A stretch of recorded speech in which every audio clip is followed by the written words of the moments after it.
Time on Dream Builders, Far Eastern Flair, a family affair.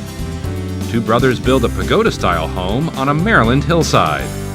Also, a contemporary row house makes itself right at home in one of San Francisco's oldest neighborhoods, and how a 25-foot grain silo helps some residents turn up the heat in the suburbs of Washington, D.C. These stories and more just ahead.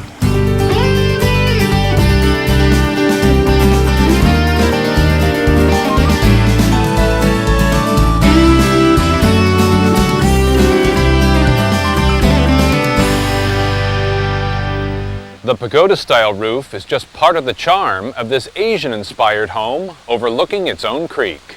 Hi, I'm Scott Morgan. Welcome to Dream Builders. Two brothers with a yen for building constructed this home with Far Eastern flavors, but with modern materials. We'll show you how in a moment. Later in the show, a San Francisco contemporary with a spine of steel and a Virginia cottage that's wired for the future.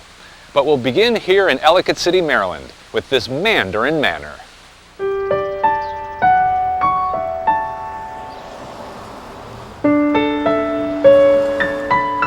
In the historic enclave of Ellicott City, Maryland, engineer Michael Mullendore has built an unusual home, inspired by his extensive travels through China and Japan.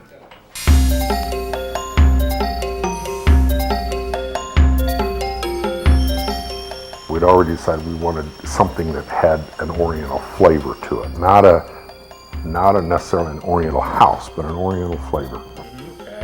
To help realize his vision, Michael turned to architect Richard Schoentuck, who was challenged by the hilly site and the creek that runs through the property.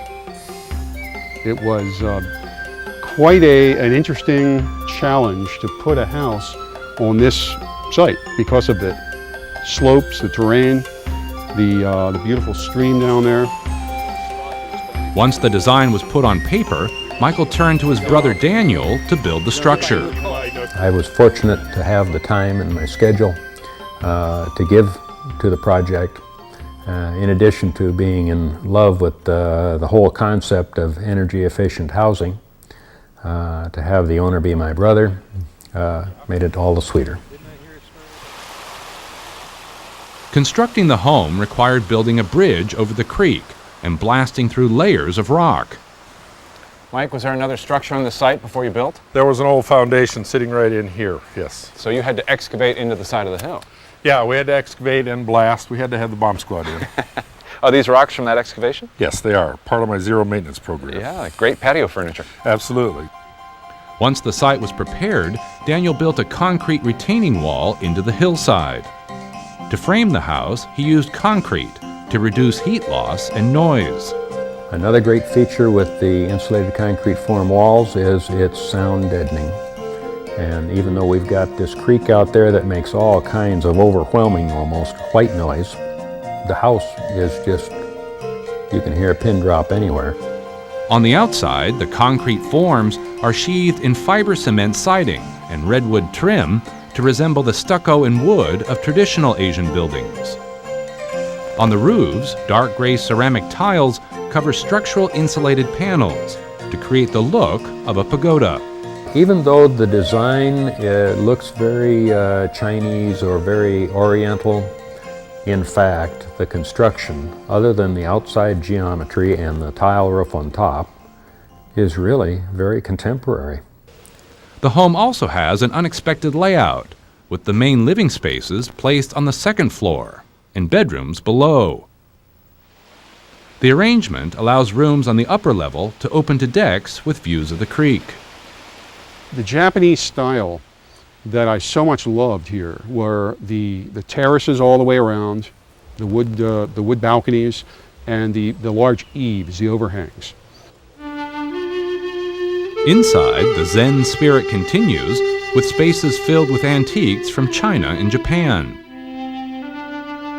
Several historic Chinese panels and doors are also incorporated into the rooms. I had some exciting moments installing the Chinese doors to discover that they had some features that nobody in this world except the builder knew were there. There were some hidden locks, latches, that weren't functioning, and in the process of installing it, we discovered them and were able to make use of those. One of the most unusual artifacts in the home is an ornate bed with its own sitting area. Though filled with antiques, the home is contemporary in its openness. In the kitchen, countertops are cast from colored concrete. The color in the concrete countertop is called a chemical stain, and it is a metallic salt-bearing acid that is applied to the surface of the concrete, and that starts a chemical reaction, and that develops the color. For the brothers Mullendore, the real satisfaction of building an Asian-inspired house came from working together after years of being apart. After you grow up as kids and all that rivalry and everything, and you move away into separate arenas, having an opportunity to spend an extended period of time together doing things, doing something together, that worked out well.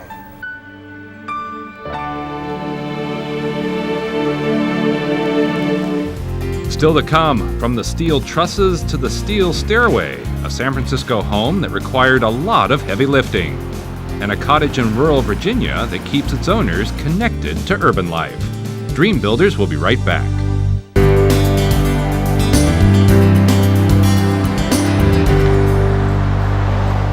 Welcome back to Dream Builders. I'm Scott Morgan. While traditional Asian design has been infused into this home in Ellicott City, Maryland, it's not everyone's cup of tea. A California man wanted something ultra-contemporary, so he built a house from the ground up in the heart of San Francisco.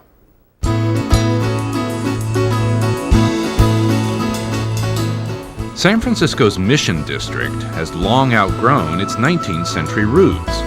Today, it's a hangout for the city's hip crowd. The area is vibrant, it's full of energy, there's a lot of really cool shops, unique restaurants, great nightlife. Attorney Robert Kohler wanted a slice of this hot real estate and built a contemporary row house between two Victorians. I'm on a daily basis shocked at how beautiful the home is that I live in, and I can't believe it that that's what ended up when I first started. Robert began with an old warehouse, which he intended to remodel. But with no foundation to speak of, he and architect Jim Zack opted to tear it down and start over. We wanted something that fit into the vernacular of the neighborhood, the kind of composition of the neighborhood, but was truly something new. Initially challenged by the narrow lot, Jim came up with a blueprint that divides nearly 4,000 feet of space over 4 levels. You can see both in the front and from the top we have the long, skinny, what we call the service volume, and then the larger volume with the curving trussed roof, which is the living volumes, living room, dining rooms, kitchens. The tight squeeze also posed a challenge for builder John Hakewell and his crew. The hardest part is material handling, getting the materials up to like the 3rd level when you have power lines right outside, because you can't really use a crane. So some of the materials, the trusses for instance, and some of the beams we had to get in here by hand. So it took a lot of actual physical body power. Today, one can see the fruits of their labor. The home's facade, with its rectangular bay window, is covered in 3 different materials: sheet metal, stucco, and wood.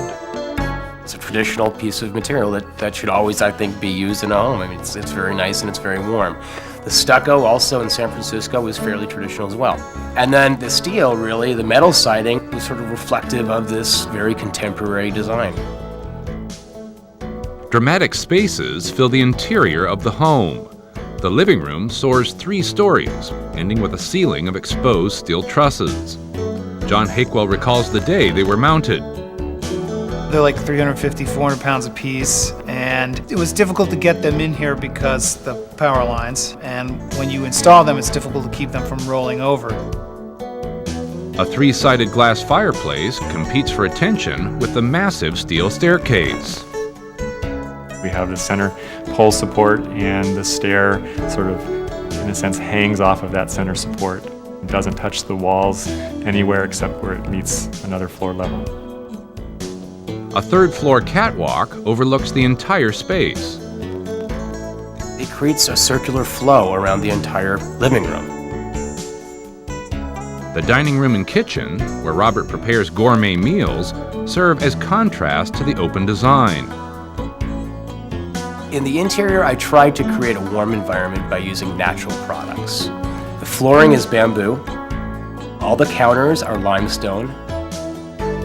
To bring natural light into the kitchen, 30 feet into the house, the build team added a walkable skylight to the third floor, right next to the hot tub. You know, it's a metal frame and it's sort of like glass blocks, and you set it in place and then you caulk it in, and there's no real flashing like you'd have with a normal skylight. So it's tricky to kind of make sure it's watertight. Robert also had another unusual demand for his third floor office. What we wanted to do was have a revolving door where one would pull a book out, and once the book was pulled out, the door would spin around and you went into a secret room. But he had to settle for a curved wall with a revolving door made out of ash.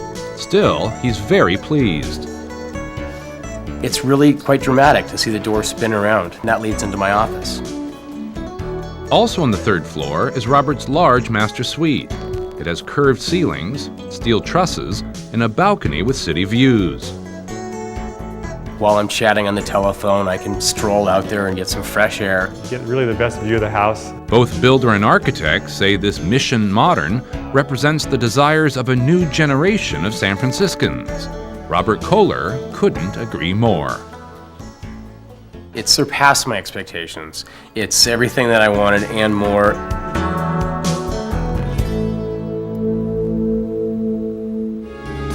Can you identify this house? This mansion in Chevy Chase, Maryland has a rich pedigree, but its purpose has gone to the birds. The answer when Dream Builders returns.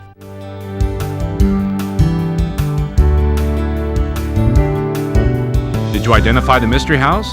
With its classic Greek portico, sweeping lawns, and spacious high ceilings, Wood End is one of the few remaining grand old estates in Chevy Chase, Maryland.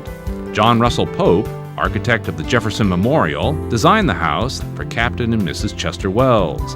The couple later bequeathed it to the Audubon Naturalist Society to serve as its headquarters.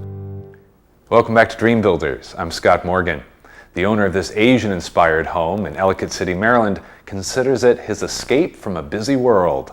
But a Virginia couple wanted natural surroundings and urban connections, so they built a smart house in the forest. For years, John and Beverly Ward were your typical city folk, content but eager to experience nature firsthand. Beverly lived in Tampa for a long time. I lived in Chicago and Manhattan and Washington, D.C. And we wanted something a little different. They wanted serenity, tranquility, and water. The couple found all three while camping out on Lake Anna in central Virginia. It was so dense we couldn't see it, so we had to walk around the whole perimeter of it until we came around this point. And as soon as we came around the point, I said, this is the place. Yet their home would become more than a getaway. It would become a country home with urban connections. Design builder Ken Marshall was put in charge of the project. Beverly had something she'd sketched out on a 8.5 by 11 sheet of paper. It was basically a layout of how she'd like the rooms done, but there was really no scale to it or no idea of exact sizes for the rooms and that kind of thing. So we basically started from scratch. Before he could come up with a blueprint, Ken would have to find a look that would satisfy both husband and wife. We had some interesting demands on our poor builder because I wanted pure Frank Lloyd Wright. Beverly said, okay, but not that much Frank Lloyd Wright. Ken's final design is a one-level cottage that sits low to the ground and an adjacent two-story tower. The colors of the roof and the exterior wood siding were carefully chosen to match the bark of the trees. I'm a fan of Frank Lloyd Wright's, and one of the precepts of the prairie style of architecture is that the architecture lays with the land. It doesn't look like it's interrupted anything. Inside, there's a great room on one side and bedrooms on the other, just as Beverly planned it. The main living areas, including a large kitchen, are arranged around the great room. I figured we'd have a lot of company living on the lake, which we do, and that way everybody could be together and no one segregated into different rooms. The hard pine flooring and ceiling give the home a warm and rustic feel, and a disappearing wall of glass doors unite the room with a large screened-in porch. As soon as it's 50 degrees, we come out here in the evening and relax and with our coats on until it gets warmer like now, and then we come out here and sit. It's my absolute favorite part of the whole house, this porch. Still, the Wards wanted to stay connected to their old life back in Washington, D.C., so they made their lakeside cottage into a smart house. The house has its own internet address, so I can dial into it from any place in the country and see how it's doing. Behind the walls are miles of cables that connect every room to the internet. The thermostats, the security system, even the lights are all linked to a master computer. The computer knows what time of day it is, so it turns on the lights outside, the low voltage lights. And it turns down the temperature late at night. The skylights are also electronically operated. Plus, there are sensors that close the windows at the first sign of rain. The tower is where John keeps the controls to his smart house. Here in his office, he can manage his personal and business affairs and still find time to enjoy the view. The whole idea of the tower is that it has almost 360-degree views, and I can see the trees and the birds and the squirrels stealing my food and all of the important things out here. And when John's outside, he can search the web or send emails from almost any point on the 3-acre property. We have a wireless connection, so you can take a laptop and go any place on the lot, curl up in a bush, and receive spam from any place in the world. The most recent addition to the property is the dockside gazebo, where John can watch the stars at night. I've got a computerized telescope and power out there. I haven't wired the telescope into the household computer yet, so that day is coming. So it's no wonder the Ward's family and friends have trouble prying them away from their waterfront cottage. The easy layout and push-button technology give the couple more time to enjoy the lake and each other. A lot of times we'll, in a nice calm evening, take the boat out and just go sit out in the bay out here and watch the sunset.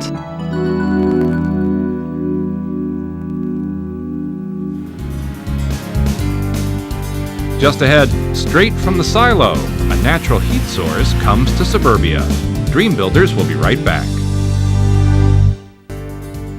For questions or comments, please write to Dream Builders, care of HGTV, Box 50970, Knoxville, Tennessee 37950. Be sure to include the episode number and your daytime phone number.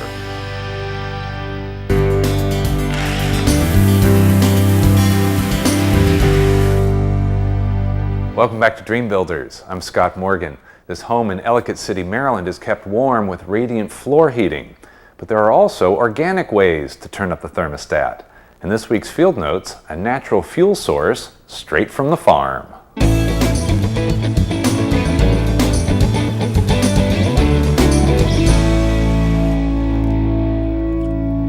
For urbanite David Meyer, corn was about the last thing he expected to use to heat his home in Tacoma Park, Maryland. We weren't really looking for any particular kind of heat source. We were just interested in heating the basement to make it into a playroom. But David decided to go with a corn-burning stove after learning the selling points. It can be less expensive than other home heating methods. It doesn't require a lot of maintenance. However, there was one big drawback. It would have literally been a trip every couple of weeks to a farm to pick up corn, and living in an urban area, that would be very difficult. The solution was to bring a bit of the farm to Tacoma Park. The Meyers joined a dozen other families to build a 25-foot tall grain silo on city property.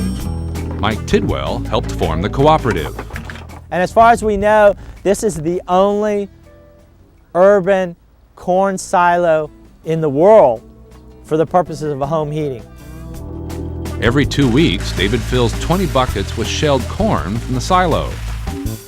Back at home, he uses wood pellets to get the fire started.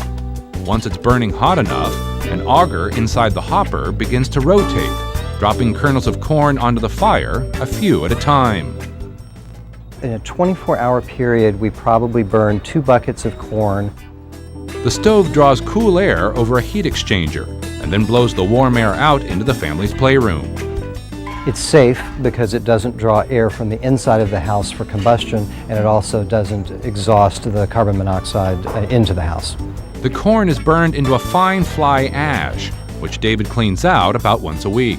And that fly ash is a great fertilizer. It can be placed in your garden. Stoves like the one David uses can burn other pellet types of fuel, such as cherry pits. But for now, the Meyers are sticking with corn. This is our first season with it, and it's kept what was, during winter, an unusable part of our house, our basement. It's made that warm and usable and a great playroom all winter long. From homegrown ways to heat our homes, to this pagoda constructed with modern materials, it often takes cooperation and cultural variety to build our dream homes. We'll show you more next time on Dream Builders. From Ellicott City, Maryland, I'm Scott Morgan. So long.